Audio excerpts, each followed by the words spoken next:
ಸ್ನೇಹಿತರೆ, ಮೀಡಿಯಾ ಮಾಸ್ಟರ್ಸ್ಗೆ ಸ್ವಾಗತ ಸುಸ್ವಾಗತ. ಗೆಳೆಯರೆ, ಅಮೆರಿಕ ಪಾಕಿಸ್ತಾನದ ಸೈನ್ಯ ಮತ್ತು ISIಗೆ ಹಾಗೆ ಚೈನಾಗೆ ಕೂಡ ಒಂದು ಶಾಕ್ ಅನ್ನು ಕೊಡೋದಕ್ಕೆ ಹೋಗ್ತಾ ಇದೆ. ಆ ಶಾಕ್ನ ಹೆಸರು ಆಫ್ಘನಿಸ್ತಾನ. ಇಷ್ಟು ದಿನ ಆಫ್ಘನಿಸ್ತಾನದ ಜೊತೆ ಸಂಬಂಧಗಳನ್ನು ಇಟ್ಕೊಳ್ಳದೆ ಅವರನ್ನು ದೂರಾನೇ ಇಟ್ಟಿದ್ದ ಅಮೆರಿಕ ಈಗ ಕಾಬೂಲಲ್ಲಿ ತನ್ನ ರಾಜತಾಂತ್ರಿಕ ಕಚೇರಿಯನ್ನು ತೆರೆಯುವ ಸೂಚನೆಯನ್ನು ಕೊಡ್ತಾ ಇದೆ. ಅದಕ್ಕಿಂತ ಹೆಚ್ಚಾಗಿ ಆಫ್ಘನಿಸ್ತಾನಕ್ಕೆ ಜಲ್ಮಾಯ್ ಖಲೀಲ್ಜಾದೆ ಅವರನ್ನ ರಾಯಭಾರಿಯನ್ನಾಗಿ ನೇಮಕ ಮಾಡುವ ಸಾಧ್ಯತೆಗಳು ಕೂಡ ಕಂಡು ಬರ್ತಾ ಇವೆ. ಹೀಗೇನಾದ್ರೂ ಆದ್ರೆ ಅಮೆರಿಕ ಮತ್ತೆ ಆಫ್ಘನಿಸ್ತಾನದಲ್ಲಿ ತನ್ನ ಹಿಡಿತವನ್ನು ಸಾಧಿಸೋದಿಕ್ಕೆ ಸಾಧ್ಯ ಆಗುತ್ತೆ. ಅಲ್ಲಿ ಅಮೆರಿಕದ ಏರ್ ಬೇಸ್ ಮತ್ತೆ ಕಾರ್ಯಾರಂಭ ಮಾಡುತ್ತೆ. ಜೊತೆಗೆ ಇದು ಪಾಕಿಸ್ತಾನದ ಪಾಲಿಗೆ ಮತ್ತು ಅಲ್ಲಿನ ಸೇನೆಯ ಪಾಲಿಗೆ, ಆಡಳಿತದ ಪಾಲಿಗೆ ತಲೆನೋವಾಗೋದಷ್ಟೇ ಅಲ್ಲ, ಆಫ್ಘನಿಸ್ತಾನದಲ್ಲಿ ಚೈನಾದ ವಿಸ್ತರಣೆಗೆ ಕೂಡ ಕಡಿವಾಣ ಹಾಕೋದ್ರಲ್ಲಿ ಯಶಸ್ಸನ್ನು ಪಡ್ಕೊಳ್ಳುತ್ತೆ. ಹಾಗಾದ್ರೆ ಆಫ್ಘನಿಸ್ತಾನದ ವಿಷಯದಲ್ಲಿ ಅಮೆರಿಕ ಏನು ಯೋಚಿಸ್ತಾ ಇದೆ? ಯಾರು ಈ ಜಲ್ಮಾಯ್ ಖಲೀಲ್ಜಾದೆ? ಈತ ಆಫ್ಘನಿಸ್ತಾನಕ್ಕೆ ರಾಯಭಾರಿಯಾಗಿ ಬಂದರೆ ಪಾಕಿಸ್ತಾನಕ್ಕೇನು ಸಮಸ್ಯೆ, ಭಾರತಕ್ಕೇನು ಲಾಭ? ಬನ್ನಿ ನೋಡೋಣ.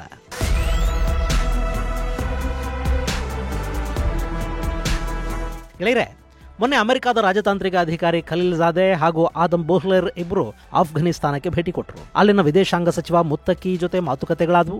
ಹಾಗೆ ಆಫ್ಘನಿಸ್ತಾನದ ನಿಯೋಗವನ್ನು ಕೂಡ ಅವರು ಭೇಟಿ ಮಾಡಿದರು.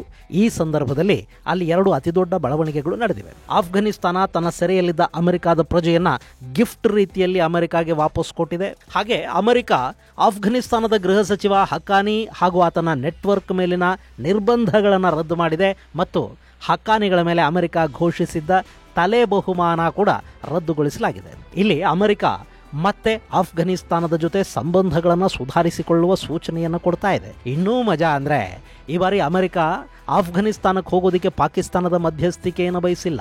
ಬದಲಿಗೆ ಈ ಭೇಟಿಯನ್ನ ಕತಾರ್ ಅರೇಂಜ್ ಮಾಡಿಕೊಟ್ಟಿದೆ. ಹೀಗಾಗಿ ಇಲ್ಲಿ ನಿಮ್ಮ ಅಗತ್ಯನೇ ನಮಗಿಲ್ಲ ಅನ್ನೋ ಸಂದೇಶವನ್ನ ಅಮೆರಿಕ ಪಾಕಿಸ್ತಾನ ಕೊಟ್ಟಿದೆ. ಜೊತೆಗೆ ಈ ಬಾರಿ ಆಫ್ಘನಿಸ್ತಾನಕ್ಕೆ ಹೋಗಿ ಅಲ್ಲಿ ಮಾತುಕತೆಗಳನ್ನು ನಡೆಸಿರೋದು ಆಫ್ಘನ್ ಅಮೆರಿಕನ್ ರಾಜತಾಂತ್ರಿಕ ಜಲ್ಮೈ ಖಲೀಲ್ಜಾದೆ. ಗೆಳೆಯರೆ, ಈ ಖಲೀಲ್ಜಾದೆ ಮೂಲತಃ ಆಫ್ಘನಿಸ್ತಾನದವರು. ಈ ಹಿಂದೆ ಟ್ರಂಪ್ ಆಡಳಿತಾವಧಿಯಲ್ಲಿ ಹಾಗೂ ಬಿಡೆನ್ ಆಡಳಿತಾವಧಿಯಲ್ಲಿ ಕೂಡ ಆಫ್ಘನಿಸ್ತಾನದ ಅಮೆರಿಕ ರಾಯಭಾರಿಯಾಗಿದ್ದವರು ಖಲೀಲ್ಜಾದೆ. ಅಷ್ಟೇ ಅಲ್ಲ, ಆಫ್ಘನಿಸ್ತಾನದಲ್ಲಿ ಶಾಂತಿ ಸ್ಥಾಪನೆಗೆ ಈತ ವಿಪರೀತ ಪ್ರಯತ್ನ ಪಟ್ಟಿದ್ರು. ಆಫ್ಘನಿಸ್ತಾನವನ್ನು ಬಿಟ್ಟು ಅಮೆರಿಕ ಎದ್ದು ಬರೋ ಮೊದಲು ಅಲ್ಲಿ ದೋಹಾ ಮಾತುಕತೆಗಳಾದವು ನೋಡಿ. ತಾಲಿಬಾನ್ ಮತ್ತು ಅಮೆರಿಕದ ನಡುವೆ ಆ ಮಾತುಕತೆಗಳ ನೇತೃತ್ವವನ್ನು ವಹಿಸಿದ್ದವರು ಕೂಡ ಇದೇ ಖಲೀಲ್ಜಾದೆ. ಈತ ಆಫ್ಘನಿಸ್ತಾನದ ಬಗ್ಗೆ ಪ್ರೀತಿಯನ್ನು ಇಟ್ಟುಕೊಂಡಿದ್ದಾರೆ. ಹಾಗೆ ಪಾಕಿಸ್ತಾನದ ವಿಷಯದಲ್ಲಿ ಒಂದು ಅಸಹ್ಯ ಕೂಡ ಈತನ ಮನಸ್ಸಲ್ಲಿದೆ. 2023ರಲ್ಲಿ ಪಾಕಿಸ್ತಾನದ ಪರಿಸ್ಥಿತಿಯ ಬಗ್ಗೆ ಖಲೀಲ್ಜಾದೆ ಕೊಟ್ಟಿದ್ದ ಹೇಳಿಕೆ ಪಾಕಿಗಳನ್ನು ಕೆರಳಿಸಿತ್ತು. ಭಾರತವನ್ನು ನೋಡಿ ಪಾಠ ಕಲಿರಿ, ಭಾರತ ಪಾಕ್ ಎರಡೂ ಒಂದೇ ಬಾರಿ ಸ್ವಾತಂತ್ರ್ಯವನ್ನು ಪಡ್ಕೊಂಡಿದ್ವು, ಆದರೆ ಇವತ್ತು ಭಾರತ ಹೇಗಿದೆ, ನೀವು ಹೇಗಿದ್ದೀರಿ ಒಮ್ಮೆ ನೋಡ್ಕೊಳ್ಳಿ ಅಂತೆಲ್ಲ ಖಲೀಲ್ಜಾದೆ ಪಾಕಿಸ್ತಾನಕ್ಕೆ ಹೇಳಿದ್ರು. ಇದಕ್ಕೆ ಪಾಕಿಸ್ತಾನದ ವಿದೇಶಾಂಗ ಇಲಾಖೆ ತೀವ್ರವಾಗಿ ಪ್ರತಿಕ್ರಿಯಿಸಿತ್ತು. ಖಲೀಲ್ಜಾದೆ ನಮಗೆ ಪಾಠ ಮಾಡೋ ಅಗತ್ಯ ಇಲ್ಲ ಅಂತೆಲ್ಲ ಹೇಳಿತ್ತು. ಇನ್ನು ಮೊನ್ನೆ ಟರ್ಕಿಯಲ್ಲಿ ಆಫ್ಘನಿಸ್ತಾನದ ನಾಯಕರು ಹಾಗೂ ಪಾಕಿಸ್ತಾನದ ISI ನಡುವೆ ಒಂದು ರಹಸ್ಯ ಮೀಟಿಂಗ್ ನಡೆದ ಸಂದರ್ಭದಲ್ಲಿ ಕೂಡ ಪಾಕಿಸ್ತಾನಿ ISI ಅನ್ನೋದು ಒಂಥರ ಕೊಳಕು ಮಂಡಲ ಇದ್ದ ಹಾಗೆ, ಅದರ ಮಾತನ್ನು ಕೇಳೋದಕ್ಕೆ ಹೋಗಬೇಡಿ, ಅವ್ರ ಜಾಲಕ್ಕೆ ಸಿಕ್ಕಾಕೋಬೇಡಿ ಅನ್ನೋ ಸಲಹೆಯನ್ನ ಖಲೀಲ್ಜಾದೆ ತಾಲಿಬಾನಿಗಳಿಗೆ ಕೊಟ್ಟಿದ್ರು. ಈ ಹಿಂದಿನಿಂದಲೂ ಕೂಡ ಆಫ್ಘನಿಸ್ತಾನದ ಶಾಂತಿ ಪ್ರಕ್ರಿಯೆಗೆ ಪಾಕಿಸ್ತಾನದ ISI ಅಡ್ಡಿ ಉಂಟು ಮಾಡ್ತಲೇ ಇತ್ತು ಅನ್ನೋದು ಕೂಡ ಖಲೀಲ್ಜಾದೆಗೆ ಗೊತ್ತಿರೋ ವಿಷಯ. ಇನ್ನು ಹಕ್ಕಾನಿ ನೆಟ್ವರ್ಕ್ ಅನ್ನು ಬಳಸಿಕೊಂಡು ಈ ಹಿಂದೆ ಅಮೆರಿಕ ವಿರುದ್ಧವೇ ಪಾಕಿಸ್ತಾನ ಆಫ್ಘನಿಸ್ತಾನದಲ್ಲಿ ದಾಳಿಗಳನ್ನು ಮಾಡಿಸಿತ್ತು ಅನ್ನೋದು ಕೂಡ ಅವರಿಗೆ ಗೊತ್ತಿದೆ. ಹೀಗಾಗಿ ಖಲೀಲ್ಜಾದೆಗೆ ಪಾಕಿಸ್ತಾನ ಇಷ್ಟ ಆಗೋದಿಲ್ಲ. ಇನ್ನು ಪಾಕಿಸ್ತಾನದ ಸೇನಾಧಿಕಾರಿಗಳು ಹಾಗೂ ವಿದೇಶಾಂಗ ಇಲಾಖೆಯ ಅಧಿಕಾರಿಗಳಿಗೆ ಈ ಖಲೀಲ್ಜಾದೆಯನ್ನು ಕಂಡರೂ ಆಗೋದಿಲ್ಲ. ಇಂಥ ಖಲೀಲ್ಜಾದೆ ಈಗ ಆಫ್ಘನಿಸ್ತಾನದ ರಾಯಭಾರಿ ಆಗೋದು ಖಚಿತ ಆಗ್ತಾ ಇದೆ. ಮತ್ತು ಈ ವಿಷಯ ಗೊತ್ತಾಗ್ತಿದ್ದಂತೆ ಪಾಕಿಸ್ತಾನದ ಎದೆಗೆ ಬೆಂಕಿ ಕೂಡ ಬೀಳ್ತಾ ಇದೆ. ಈ ಬಗ್ಗೆ ಆಕ್ರೋಶಭರಿತ ಟ್ವೀಟ್ಗಳು ಕೂಡ ಪಾಕಿಸ್ತಾನದಿಂದ ಹೊರಬೀಳೋದಕ್ಕೆ ಶುರುವಾಗಿವೆ. ಹಾಗೆ ಆಫ್ಘನಿಸ್ತಾನವನ್ನು ತಾಲಿಬಾನಿಗಳ ಕೈಗಿಡೋ ಮೂಲಕ ಅಲ್ಲಿ ಮಾನವ ಹಕ್ಕುಗಳೇ ಮರೆಯಾಗಿ ಹೋಗೋದಕ್ಕೆ ಕಾರಣರಾದ ಈ ಖಲೀಲ್ಜಾದೆ ವಿರುದ್ಧ ಕಾನೂನು ಪ್ರಕ್ರಿಯೆಯನ್ನು ನಡೆಸಬೇಕು ಅಂತ ಆಫ್ಘನ್ ಮೂಲದ ಹೆಣ್ಣು ಮಗಳೊಬ್ಬಳು ಟ್ರಂಪ್ಗೆ ಪತ್ರ ಬರೆದಿದ್ದಾರೆ. ಇಂಥದ್ದನ್ನೆಲ್ಲ ಇನ್ನು ಮುಂದೆ ಪಾಕಿಸ್ತಾನ ದೊಡ್ಡ ಮಟ್ಟದಲ್ಲಿ ಮಾಡಿಸ್ತಾ ಹೋಗುತ್ತೆ.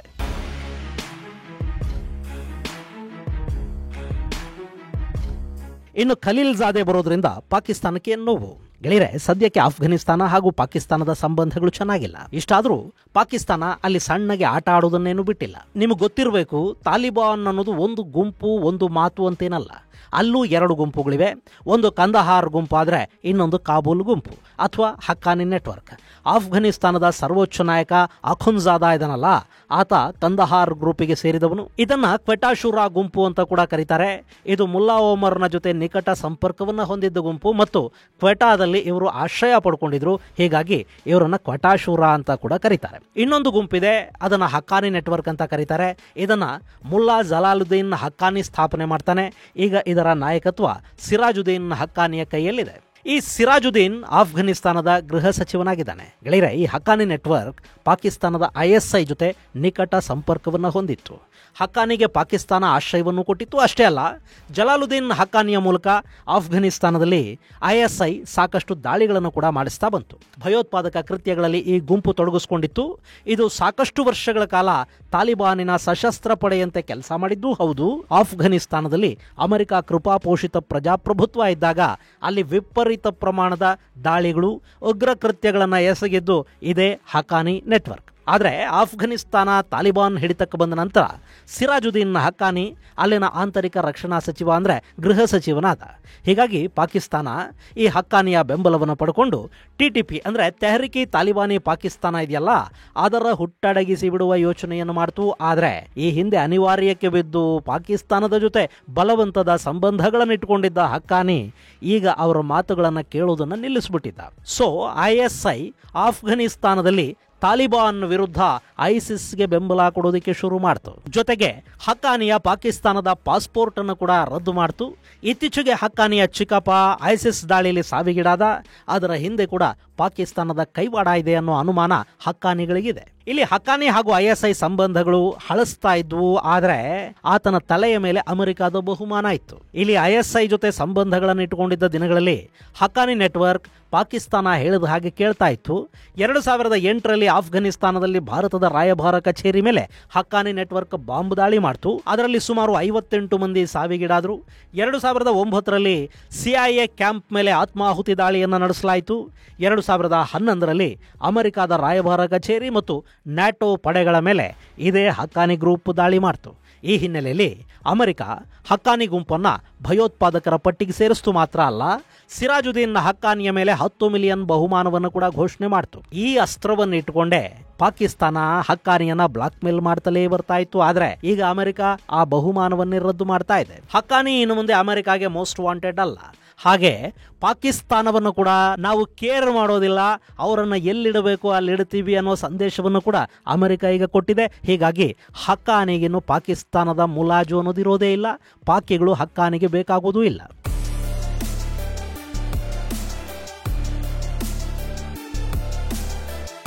ಇನ್ನು ಗೆಳೆಯರೆ, ಖಲೀಲ್ ಜಾದೆ ಆಫ್ಘನಿಸ್ತಾನಕ್ಕೆ ರಾಯಭಾರಿಯಾಗಿ ಬಂದರೆ ಏನಾಗುತ್ತೆ? ಸಿಂಪಲ್ ಆಗಿ ಆಫ್ಘನಿಸ್ತಾನದ ತಾಲಿಬಾನ್ ಆಡಳಿತ ಪಾಕಿಸ್ತಾನದ ನೆರಳಿನಿಂದ ಸಂಪೂರ್ಣವಾಗಿ ಹೊರಬರುತ್ತೆ. ಅವರು ಸ್ವತಂತ್ರವಾಗಿ ಬೆಳೆಯೋದಕ್ಕೆ ಬೇಕಾದ ವ್ಯವಸ್ಥೆಗಳನ್ನು ಖಲೀಲ್ ಜಾದೆ ಅಮೆರಿಕ ಮೂಲಕ ಮಾಡಿಸ್ತಾ ಹೋಗ್ತಾರೆ. ಇನ್ನು ಅಮೆರಿಕಾಗಿಲ್ಲಿ ಸೇನಾ ನೆಲೆ ಬೇಕು, ನಮ್ಮ ಆಯುಧಗಳನ್ನು ನಮಗೆ ವಾಪಸ್ಸು ಕೊಟ್ಟುಬಿಡಿ ಅಂತ ಟ್ರಂಪ್ ಮೊನ್ನೆ ಹೇಳಿದರ ಉದ್ದೇಶನೇ ಅದು. ನಮ್ಮ ಆಯುಧಗಳನ್ನು ಬಳಕೆ ಮಾಡೋದಕ್ಕೆ ನಮಗೆ ಬಿಟ್ಟುಬಿಡಿ ಅಂತ. ಈ ಹಿಂದೆ ಆಫ್ಘನಿಸ್ತಾನದ ಬಗ್ರಾಮಲ್ಲಿ ಅತಿ ದೊಡ್ಡ ಏರ್ ಬೇಸ್ ಅನ್ನು ಅಮೆರಿಕ ಹೊಂದಿತ್ತು. ಇನ್ನು ಮುಂದೆ ಕೂಡ ಅದನ್ನು ಆಫ್ಘನಿಸ್ತಾನ ಅಮೆರಿಕಾಗೆ ಬಿಟ್ಟುಕೊಡುತ್ತೆ.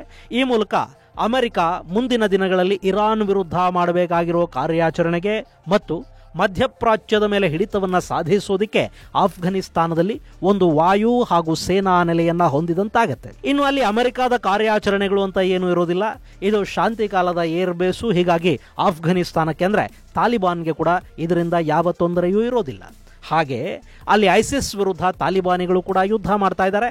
ಅದಕ್ಕೆ ಅಮೆರಿಕದ ಬಲ ಕೂಡ ಅವರಿಗೆ ಸಿಕ್ಕಂತಾಗತ್ತೆ. ಹೀಗಾಗಿ ISIS ಅನ್ನ ಅಲ್ಲಿ ಹೊಸಕಿ ಹಾಕೋದು ಕೂಡ ತಾಲಿಬಾನಿಗಳಿಗೆ ಕಷ್ಟ ಆಗೋದಿಲ್ಲ.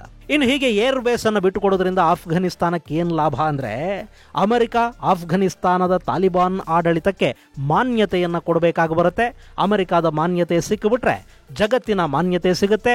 ಆ ನಂತರ ಆಫ್ಘನಿಸ್ತಾನದ ಆರ್ಥಿಕ ಸ್ಥಿತಿ ಕೂಡ ನಿಧಾನವಾಗಿ ಸುಧಾರಿಸ್ತಾ ಹೋಗುತ್ತೆ. ಇದರ ಜೊತೆಗೆ ಆಫ್ಘನಿಸ್ತಾನಕ್ಕೆ ಅಮೆರಿಕ ಬಂದು ಕೂತ್ಕೊಳ್ಳೋದ್ರಿಂದ ಅಲ್ಲಿ ಚೈನಾದ ವಿಸ್ತರಣೆ ಕಡಿಮೆ ಆಗುತ್ತೆ ಮತ್ತು ಅಮೆರಿಕಾಗೆ ಬೇಕಿರೋ ರೇರ್ ಮಿನರಲ್ಸು ಆಫ್ಘನಿಸ್ತಾನದಲ್ಲಿ ಭಾರೀ ಪ್ರಮಾಣದಲ್ಲಿವೆ.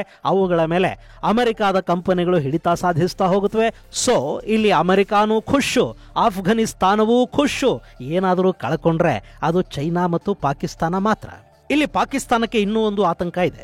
ಆಫ್ಘನಿಸ್ತಾನದಲ್ಲಿ ಖಲೀಲ್ ಜಾದೆ ಬಂದು ಕೂತ್ರೆ ಅವರು ಪಾಕಿಸ್ತಾನದ ಪಕ್ಕದಲ್ಲೇ ಇರ್ತಾರ.